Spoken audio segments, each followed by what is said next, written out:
Actualité.cd, l'actualité de la RDC en continu et en direct. Professeur, vous avez mené une étude sur la situation des eaux du fleuve Congo.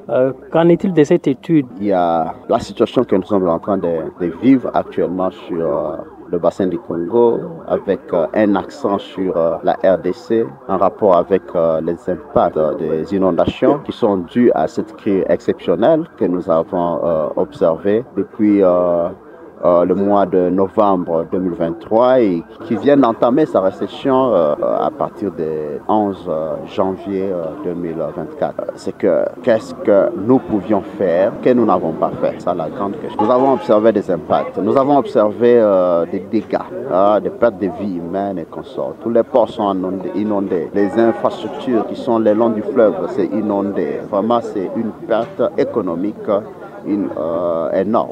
Même après la récession, c'est qu'on s'attend à des maladies d'origine hydrique, à des épidémies et consorts. Comment est-ce que, quelle est notre capacité à pouvoir répondre à de telles situations maintenant et dans le futur? Il ne faudra pas que les inondations soient utilisées comme un fonds de commerce par certaines personnes. C'est que nous devions être en mesure de pouvoir répondre à ça, puisque ce sont des inondations fluviales que nous pouvons gérer. Quels sont les sites qui ont été concernés par votre étude? Nous avons inventorié les sites qui sont le long du fleuve Congo, à partir de Maluku jusqu'à Mboundi. Alors, Kinkole, quartier Ndano, Salongo, Limité, Cité du Fleuve, tous les ports qui sont sur les poids lourds, Betesco, Iteska Africa, Bedengaliema, Mimosa, Mboudi, tout ça, Carigres, nous avons investigué tous ces sites et les dégâts sont énormes, n'est-ce pas? Et la situation, les tableaux tels que nous venons de les présenter, je crois que tout le monde a vu quels sont les impacts, n'est-ce pas? Et tout le monde est alarmé. Maintenant, il faut prendre les actions. Là, nous avons développé, nous avons eu des grandes recommandations en termes d'un plan d'action opérationnelle pour la gestion intégrée des inondations en République démocratique du Congo. Voilà, oui.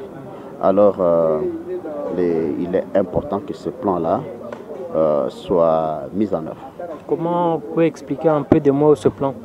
Non, c'est un plan qui contient des activités, des actions, des activités, n'est-ce pas, en termes de prévision des inondations, en termes de protection des personnes, des biens, en termes de sensibilisation, en termes d'éducation mésologique, de communication voilà, aux populations et tout ça, en termes de sécurisation des périmètres d'inondation, sécurisation des points de recharge et tout ça. Donc ce sont toutes ces recommandations-là qui ont été formulées et qui vont faire partie de ce plan.